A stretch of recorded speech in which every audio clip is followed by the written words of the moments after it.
In Search of the Mongolian Death Worm with Connor Choadsworth.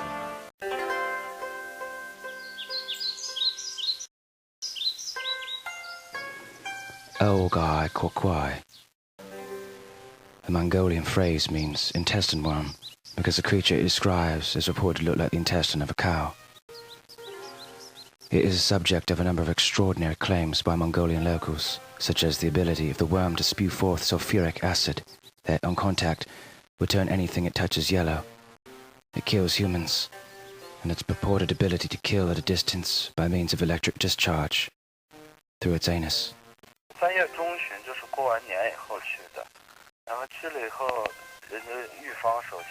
This is Nambaran, a local man from the nearby Mongolian village of Tsengao, who says Mongolian death worms sprayed acid on his cat. The cat survived, but is now very afraid of worms. All worms, from the small slimy kind to the cute kind that wears bow ties. He says it doesn't matter anymore. Nambaran says the death worm is very real, and he distinctly remembers an incident that he saw with his own eyes while growing up as a child. I interrupt him. I inquire as to what other form a person might grow up in, if not a child. I remind him again of his words, that he very clearly said, while growing up as a child. That's called a pleonasm, a phrase that repeats itself like a true fact or a new innovation. He doesn't understand. I explained to him how baggy his sentences are. The death worm is very real, he says, and he distinctly remembers an incident that he saw with his own eyes. All those solecisms and redundant modifiers really encumber the effectiveness of what he's trying to say. I know you want listeners. Listen. I know you want people to be able to envision what you're talking about, but using so many weak verbs and excessive nouns isn't the way to do it. Now, wouldn't that sentence have been stronger and more concise if you'd said, "The death worm is real. I remember seeing an incident when I was a child." He looks at me, puzzled. Clearly, it would seem that if I'm to track a Mongolian death worm, I'm not talking to the right person. Unfortunately, so far it seems our quest has been a disappointing letdown.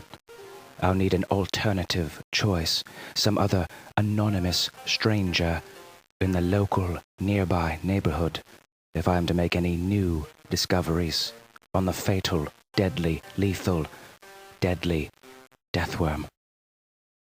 That's all for now. In Search of the Mongolian Death Worm with Connor Choadsworth.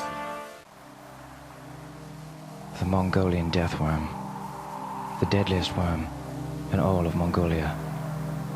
Legends of this enormous subterranean worm have lingered in this desert longer than a poot trapped under the bed sheets.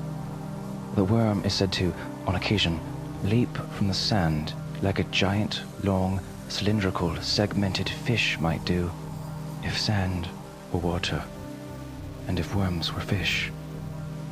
I've been searching the hot, dry Gobi Desert for days now, with no worm sightings. I'm getting desperate. Ancient Mongolian scrolls have mentioned that the death worms are attracted to loud, awful noises. I've decided to try a new tactic. Instead of finding the death worms, I'll have the death worms find me.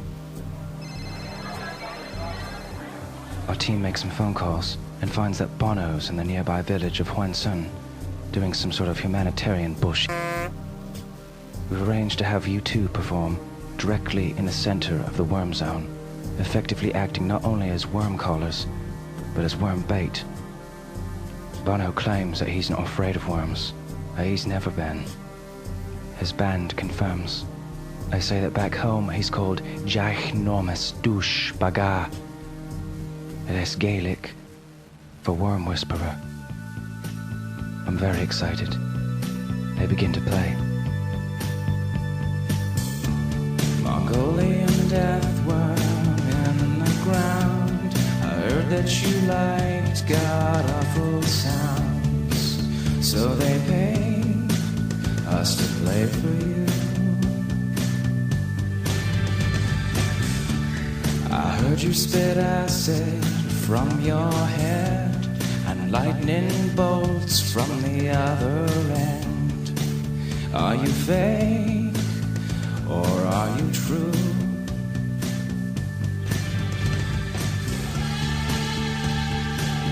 It's so awful. I can't take it anymore. I pass out.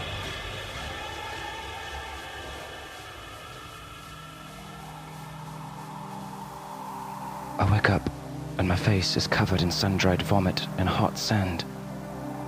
The rest of the research team seems to have abandoned me, driven mad and into the wilderness by the heinous music of hell itself. I pull myself to my knees and peer into the worm zone. I see nothing but charred sand, a pair of Bono's silly sunglasses, and a hole in the ground. The hole looks like something a giant cylindrical segmented fish might dig. If fish dug holes, and if sand were water, and if worms were fish.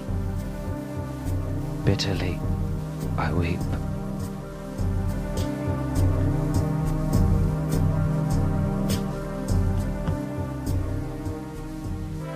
In Search of the Mongolian Deathworm with Connor Choadsworth.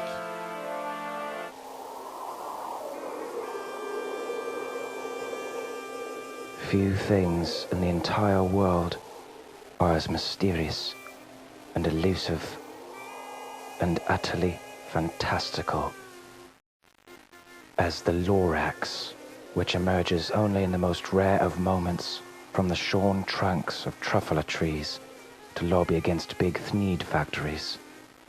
However, one other such mystery is the Mongolian deathworm, a cryptic yet very real inhabitant of the Gobi Desert.